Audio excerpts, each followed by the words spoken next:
Hello, all you learners. Tyler from 10thumbspro.com. New ukulele every Wednesday and Saturday. If you like this kind of content, make sure you hit subscribe and learn with us.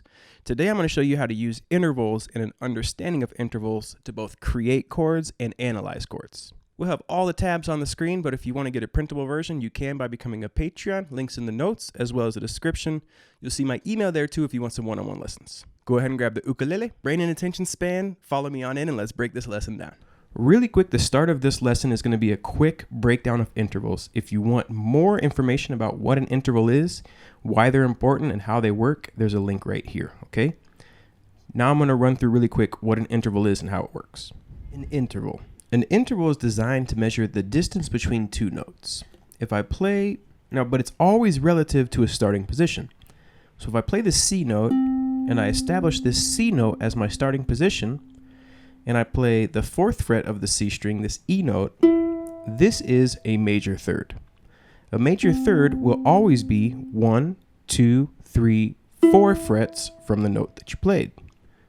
C note, major third, 1, 2, 3, 4 frets. So relative to the C note, the major third is an E note. And that's the same no matter what starting point you choose. If I play this G note here, and I want to know what the major third is relative to my G note, I would go up 4 frets, 1, 2, 3, 4, and I find a B note. So relative to a G, a major third is a B note. There's 12 notes. In the Western world, we have 12 notes. That's why from C, the open C string, to the 12th fret here, this is another C. So from here to here, we have 12 notes. C, C sharp, and I'm just going to say sharps, but you could also do flats. C, C sharp, D, D sharp, E, F, F sharp, G, G sharp, A sharp, B, C. So note there's no sharp or flats between E and F, no sharps or flats between B and C. That also means we have 12 intervals.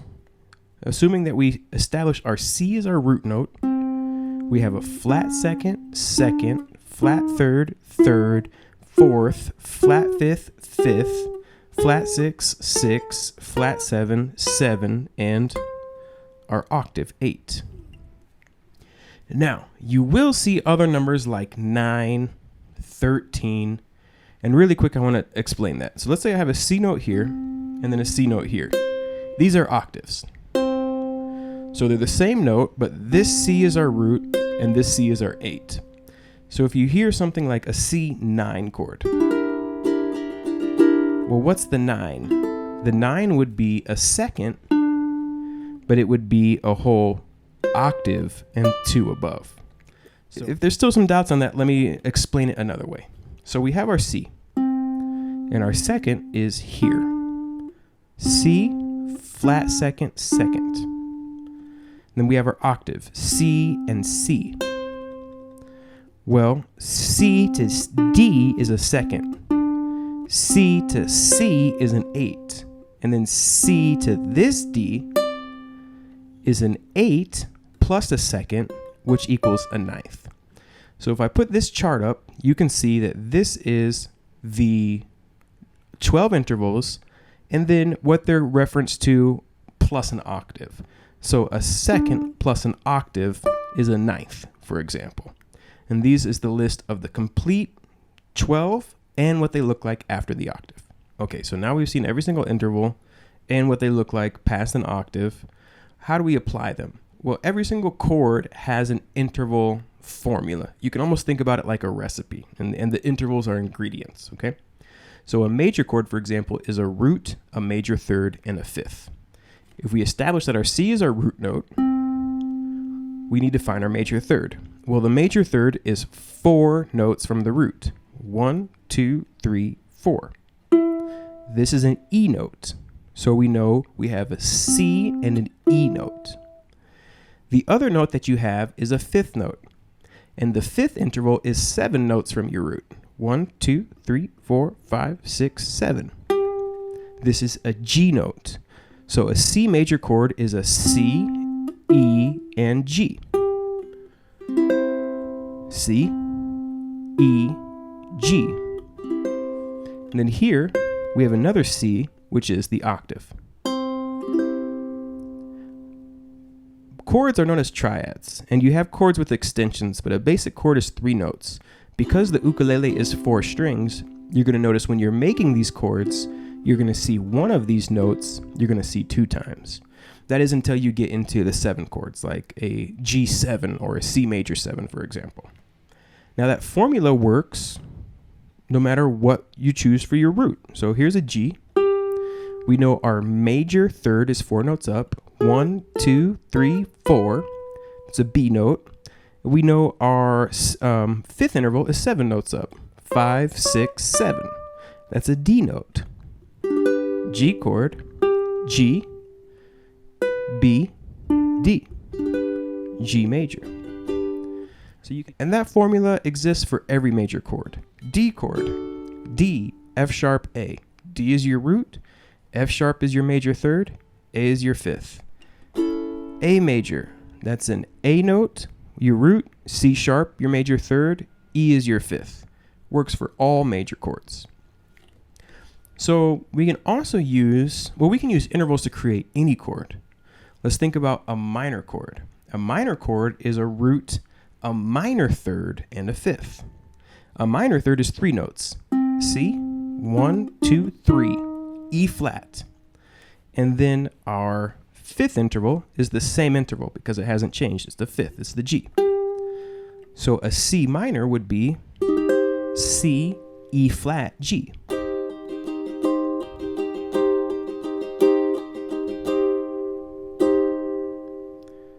G, 1, 2, 3, B flat, B major, your G major, B, G minor, B flat. Your major third and your minor third are only 1 note apart. And that's interesting because now you know your major chord and your minor chord have 2 of the same notes, but only 1 note difference. And that 1 note that's different is only 1 fret apart.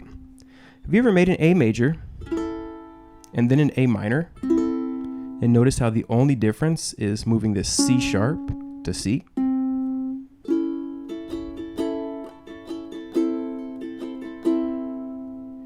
That's because your C sharp is your major third, A, 1, 2, 3, 4, C sharp, and your C is your minor third, A, 1, 2, 3, minor third. Now every chord has a formula. A 7 chord, for example, like a G7, we take a G major chord, G, B, D, and we add what's called a flat 7th. A flat 7th is 10 notes apart.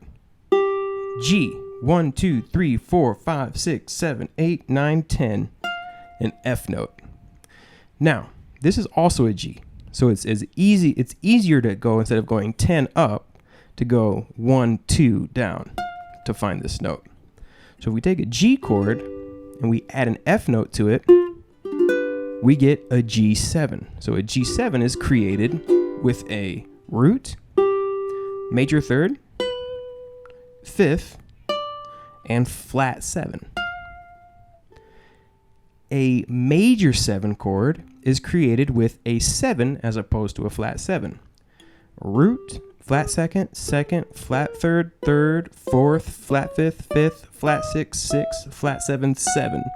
The flat 7 is 1 note below the root. G chord, G, F sharp would be our 7th interval.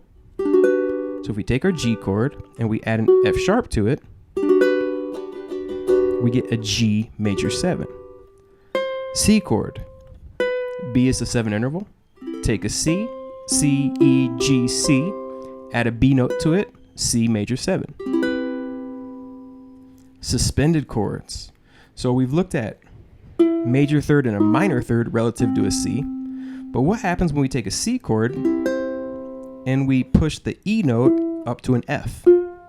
Then we get what's called a C suspended 4. A suspended 4 chord is a root, a 4th interval, and a fifth interval. So we pushed the E up to F, and we kept our root C and our G note, the fifth interval. So root C, fourth interval F, G, C suspended 4.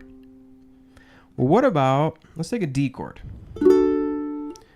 D, root, F sharp, major third, E. Well, what happens if we take this F sharp and we move it down to F? Then we get a D minor, major third, minor third. Well, what happens if we take that F and make it an E? D note, 1, 2. The E note is the major second interval. So we have a suspended 2 chord, D suspended 2. Root, suspended 2, and our fifth interval, the A. Now there are chords with more than 4 notes, and that can get a little complicated on an ukulele as we only have 4 strings. Let's look at maybe a D9 chord. This is where it starts to get a little more complicated, so we're going to really dive in and buckle down so we can get these concepts. A D9 on the ukulele, one shape looks like this. So one thing we need to make first is our D7, because a D9 chord is essentially a D7 with an extra note. So if we take our D, the first thing we need to do to turn our D into a D7 is we need to add our flat 7 interval. Remember, our flat 7 interval is 10 notes up or 2 notes down. So to make a D7, we add a C note. So now we have D, our root note, F sharp, our major third, A note, our fifth, and C. So this is a D7 chord, and we have all 4 notes. But we want to turn this into a D9 chord. Well, what is a 9? We remember that our second from D to here is an E. We also remember D to D, our octave, is an 8. So our 9 is 2 notes above our octave. D to D, do, do. So our 9 is also an E note. I know that's really confusing and really just strange and kind of hard to learn. They could have just called it a D2. It is confusing, yes. But the more you do this, the more you see it, the easier it's going to be to grasp. Just remember that we stack these ideas, and we have 12 intervals, and each of those intervals has another name past the octave. So D, octave 8 is another D, flat 9, 9. So we need to take this D7 chord, and we need to add an E note to it to make it a D9. Okay? So we already have we have a chord that has 4 notes. We're already playing all 4. So how do we make a 5-note chord on the ukulele? What we're going to do is we're going to move the D up to the E. Now that also is going to be a little confusing at first, because you're like, well, how can you make a D9 chord without a D note? The least important note in the chord is the 5th interval. Let's back up a little bit to explain that. When I made the G and I made the G minor, note how the only note that changed was the B note. The G and the D stayed the same. That means the color tone, the note that gave it the color, the note that gave it its personality and its characteristic was the 3rd interval. If you look at a G suspended 2, a G minor, a G major, and a G suspended 4, and we put the notes up for all those chords, you'll see all 4 of them have the same root note and the same 5th note. The only note that changes is in the middle. G7, G major 7. We see when we make these 2 chords, that the only note that changes is the 7th because they all have the same root, 3rd, and 5th. G7, G major 7, G minor 7. Again, we see the G and the D are the same, and the only notes that are changing are the 3rd and the 7th interval. That's why the 3rd and the 7th interval are what are known as guide tones.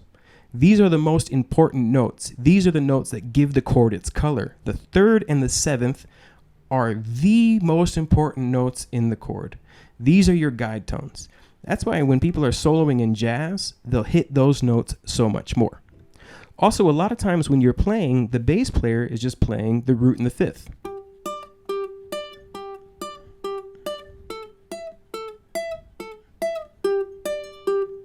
So because the bass player takes care of the root and the 5th, you can define the chord by playing the 3rd and the 7th. Again, the 3rd and the 7th are the most important notes. They are what are known as the guide tones. So when you get these chords that have more than 4 notes, the least important interval is the 5th. And I know it sounds crazy to say, but the second least important is the root note, because that is not one of the guide tones. It's not one of the notes that gives the chord the color. G, G suspended 2, G minor, G suspended 4, G7, G major 7, G9. All of these notes have a G. It's the notes in the middle. It's the 7th that define the color. And that's why when you're building these bigger chords that have more than 4 notes, that's why you can sacrifice or you can cut out either the root note or the 5th note. So this is a D9, but the notes we're actually playing are the 5th note, A, E, our 9th interval, which is an octave above our 2nd, F sharp, our major 3rd, and C, our flat 7. The D9 is what is known as a dominant chord. All dominant chords have a flat 7. So examples of dominants would be D7, D9, D13. The 9, the 13, you add after you add the flat 7. The flat 7 is what establishes as a dominant chord. I know this is a lot of information. You might have to watch this one a couple of times to digest it. Again, I want to reiterate, the most important thing from this lesson is every chord has a formula, right? And I'm going to say that a couple of times. Every chord has a formula. And if you can get that concept under your fingers, then these ideas will make a little more sense. Okay, so continuing to move on with all these crazy concepts. Let's look at a D add 9. We just did a D9, so what's the difference between a D9 and a D add 9? Well, a D add 9 isn't a dominant chord. A D add 9 simply takes a D and adds a 9 interval to it. So a D add 9 is a D chord that adds an E. The D9 needs the flat 7. So it needs that C note. A D add 9 just takes a D chord and adds an E note to it.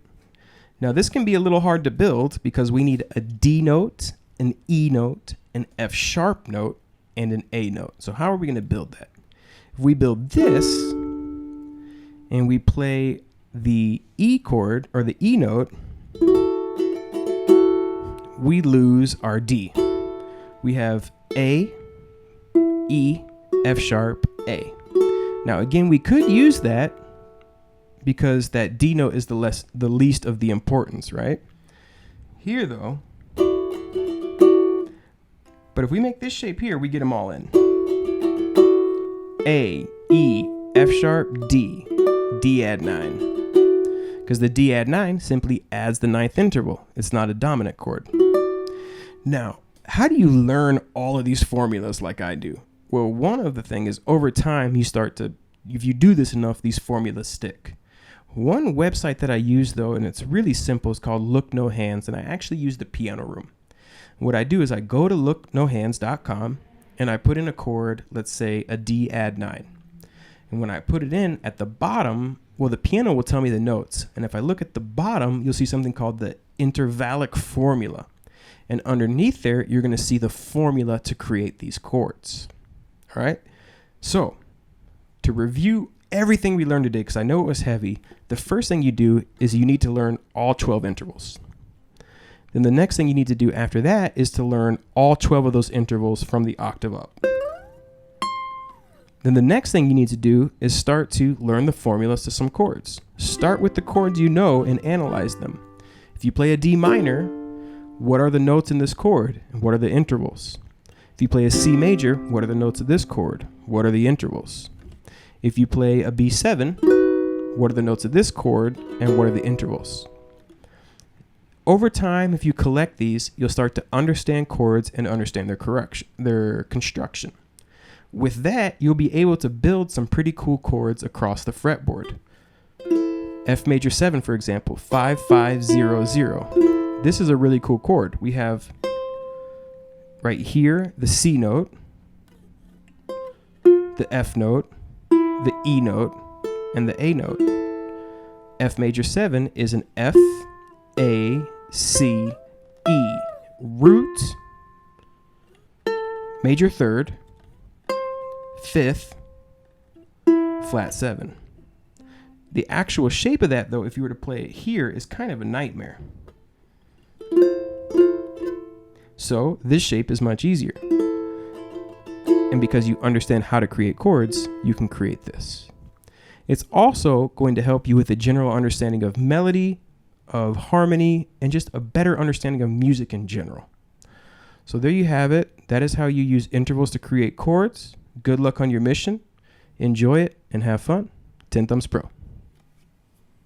All right, excellent job, everybody. Now with this one magic word interval and understanding the 12 of them that exist, you can look at any chord and figure out what it is. You can also, let's say, build chords, add chords, make them more interesting. You can take a basic song you're writing and give it more life. You can take a cover you're playing and make it a little more dynamic as well. And there you have it. This is also why intervals are important in general. This, understanding melody, as well as creating scales. It's the same concept. Okay, until next time, keep on rocking and rolling. Have a lovely day. Life is good. We'll catch you next Wednesday or Saturday for our next ukulele tutorial. Take care. Have a lovely day.